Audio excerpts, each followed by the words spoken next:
જય માતાજી, જય શ્રી કૃષ્ણ. કેમ છો? મજામાં? બધા મજામાં આવીશું. હાલો જો આજ ફાલુદો બનાવ્યો છે, ઠંડો થઈ ગયો છે. હાલો આજે હવે ફાલુદાને જો 2 ગ્લાસ ભરી લઉં. હાલો બધા ફાલુદો પીવા. તો ફાલુદો બનાવ્યો છે આજે ઉનાળામાં, તો આમ ઠંડુ ઠંડુ પીવાની મજા આવે.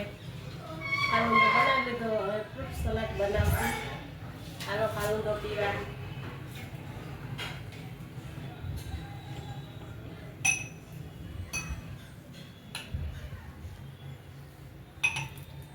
ઠંડો સરસ થઈ ગયો. બપોરે બનાવ્યો હતો ને એટલે બપોરે બનાવીને રાખીને તો થઈ ગઈ. હવે અત્યારે પી લઈ.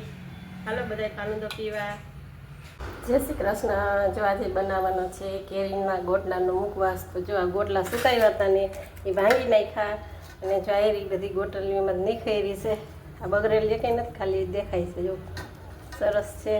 હવે બધી છે ને આમાં કુકર મૂક્યું છે, મીઠું નાખીને 1 ગ્લાસ પાણી નાખ્યું છે. હવે 2 સીટી કરી નાખું. એક સીટી કરીને બંધ કરી નાખીશ. રોટલી બાફી લીધી છે. હવે છે ને મોરી લઉં, પછી વઘારી નાખીશ ઘીમાં. હંચર નાખીશ, થોડુંક હળદર નાખીશ અને ઘીમાં વઘારી નાખીશ. મુખવાસ બની જાય. હાલો હવે છે ને ઝીણી ઝીણી મોરી લઉં.